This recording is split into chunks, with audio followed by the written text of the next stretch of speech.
All right, so okay, everyone knows Drake, right? You've heard his songs. Even if you think you haven't, you have. They're everywhere. But today we're diving into something kind of different, right? Does Drake, the king of hits, actually have, a classic album? Yeah, it's interesting, right? Because he's everywhere. Charts, streaming, you name it. But does that translate to a classic album, the kind that defines a career? That's what we're going to unpack today. And we've got, a ton of sources for this one. Music critics, obviously, but then, get this, forum debates, people going IN on what makes classic Drake album, or if he even has one. Passionate fans, gotta love it. Shows how much people care about this stuff, you know? For real. And to, actually measure this whole classic thing, someone even made, a mathematical rubric. No way. Really? A rubric? Someone's got too much time on their hands? I kind of love it, though. Right. Wild. But even Drake himself has chimed in on this whole thing. Remember that 10 of these line? He could drop a classic whenever he wants. Yeah. Almost like he's playing a different game altogether. Maybe he's aiming for something beyond just a classic album. Totally. So is it just quantity over quality? Because Take Care, Views, Scorpion, those are massive albums, tons of tracks. It's true. If you're putting out that much music, does it dilute the impact? Compare that to someone like, say, Kendrick, to Pimp a Butterfly. That's a story, start to finish. Same with Beyonce, Lemonade, right? These are focused, impactful works. Right, it's like a novel versus a collection of short stories. Both could be great, but do they hit the same way? And that's the debate, right? Is Drake sacrificing that cohesive artistic statement for, just sheer volume? Okay, so less theory, more specifics.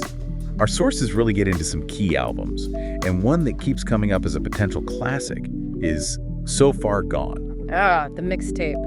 It's funny how these mixtapes, sometimes they hit different, you know? Totally. Yeah. And the Genius panel, they had some really interesting takes on this one. Yeah, Tracy G, he was on that, and he made a really good point about So Far Gone, the themes, that ambition, heartbreak. It was relatable, you know? Especially back in '09. I mean, the internet was a different place. Totally different world. And to still be talking about it now, that says something about its impact. It definitely has staying power.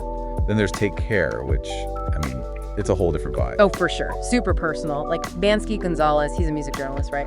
He actually called it Drake's magnum opus. Magnum opus, wow. Right, and the way he sees it, it captures a specific time, both for Drake and just culturally.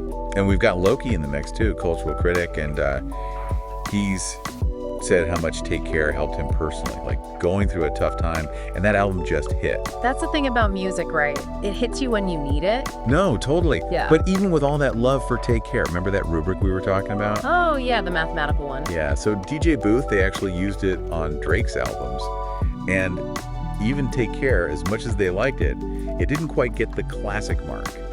Really? Huh. What even makes a classic anyway? Can you really measure that with numbers? It's kind of crazy when you think about it, right?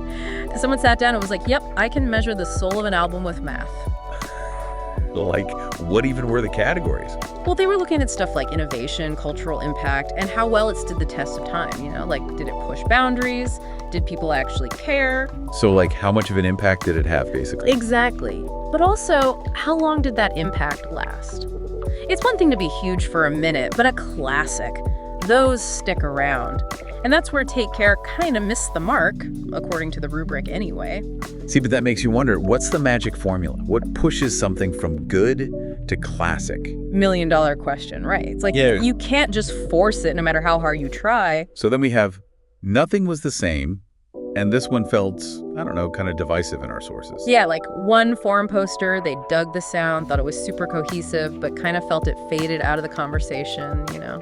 Didn't have that longevity we're talking about. Yeah, exactly, which is a big part of the whole classic thing, right? It's got to last. But then, oh boy, Views. That sparked some opinions, let me tell you. One poster went off called it, the worst mainstream hip-hop album of the decade. Woof, that's harsh.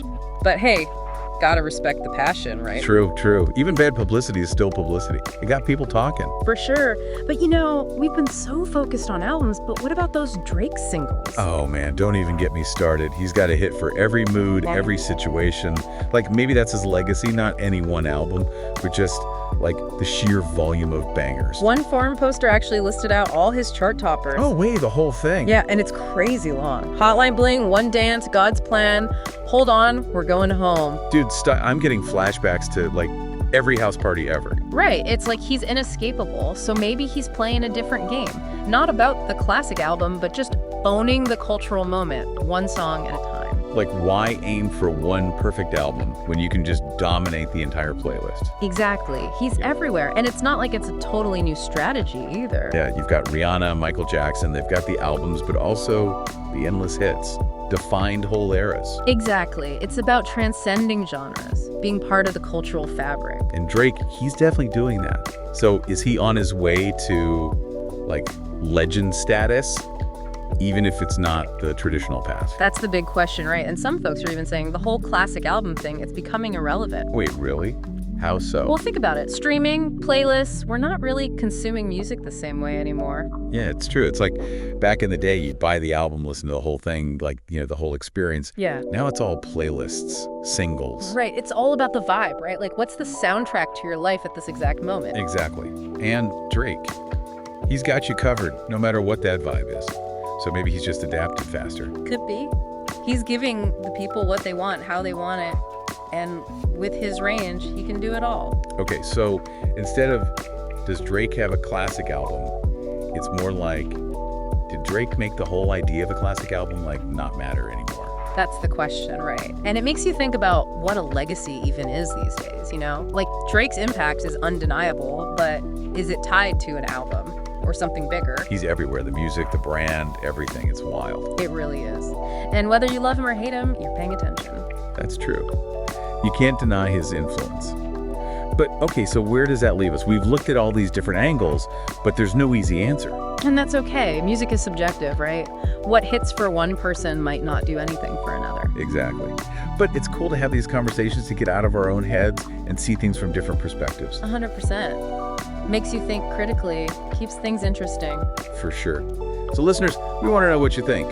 Is it about the albums, the hits, something else entirely? Hit us up on social media. Let's keep this going. Yeah, keep that conversation going. Music's meant to be discussed, debated, argued over. That's part of the fun. Totally. All right, everyone. Thanks for diving deep with us. Until next time.